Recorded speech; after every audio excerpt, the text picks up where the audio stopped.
Oshio. And I think I got a little light in here. Okay.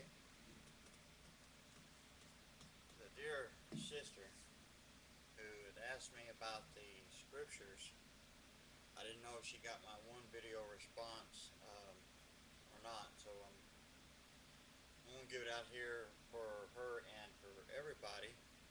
Um, the dear sister who wanted to know about the scriptures that's in the Bible about false prophets. Now I left one passage on a video response. I'm hoping she gets that. But here in Deuteronomy, and I'm reading from the New King James.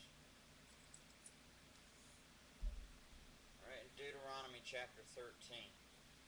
Okay, and this is concerning false prophets. Okay. If there arises among you a prophet or a dreamer or a dreamer of dreams, and he gives you a sign of wonder, and I need to put this on, and I'm losing my markers and everything else. Yep, I am losing everything. Sometimes I wonder if I'm losing my head. Okay, let's get back to reading the word here. Let's go back 13 chapter 13 in Deuteronomy verse 1. If there arises among you a prophet or a dreamer of dreams, and he gives you a sign of wonder or a wonder. Now listen to this carefully. Now this is what most people fail to mention. A lot of people don't talk about this very often. And this needs to be covered since we're talking about false prophets and all this. And he gives you a sign or a wonder. And the sign or the wonder comes to pass, of which he spoke to you, saying, Let us go after other gods, which you have not known, and let us serve them.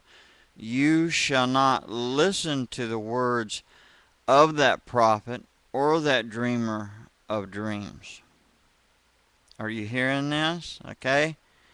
For the Lord your God is testing you to know whether you love the Lord your God with all your heart and with all your soul. And a lot of them out there, different ones, maybe someone that's even hearing me right now is failing this test. You shall walk with the Lord your God, verse 4, you shall walk with the Lord your God and fear him and keep his commandments and obey his voice. You shall serve him and hold fast to him. Now hear this. Here it comes, verse 5. But that prophet or that dreamer of dreams shall be put to death, because he has spoken in order to turn you away from the Lord your God, who brought you out of the land of Egypt and redeemed you from the house of bondage, to entice you from the way in which the Lord your God commanded you to walk. So you shall put the evil from your midst.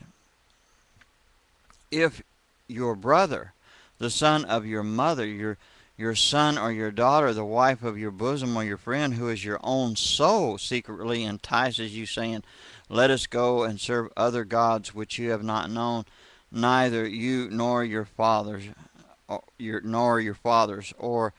of the.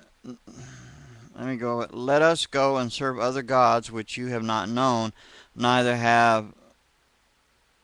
you nor your fathers, of the gods of the peoples which are all around you, near to you or far off from you, from the end of the earth to the other end of the earth. And you shall not consent to him or listen to him, nor shall your eye pity him, nor shall you spare him or conceal him, but you shall surely kill him. Your hand shall be first against him to put him to death, and afterward the hand of all the people.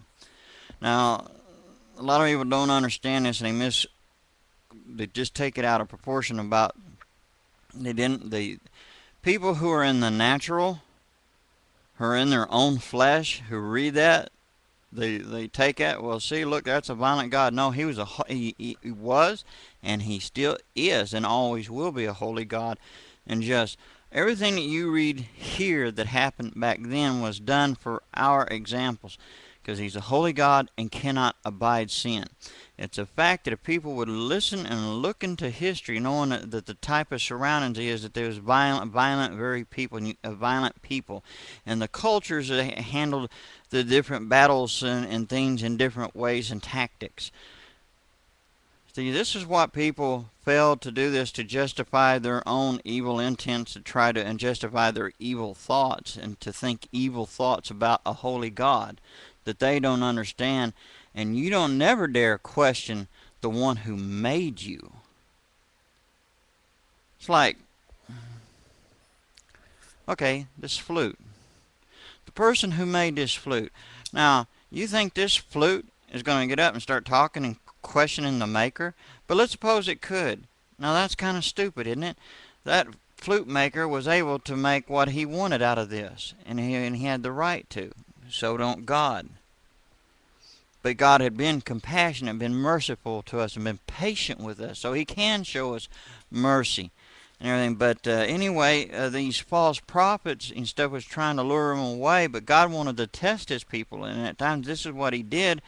He allowed these people to come on. You know, the devil is able to pull some shenanigans, and the Lord knows this, so he would test them. But also, the Lord had to be strict with the people. You know, there has to be punishment.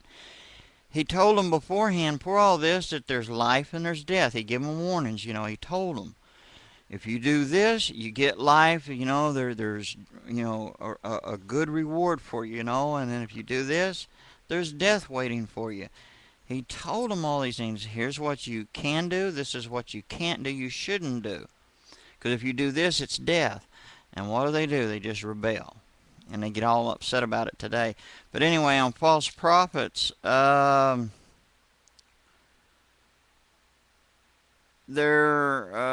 think it was on 18. I'm not real certain. Yeah, it was in the last one here, 18 of Deuteronomy.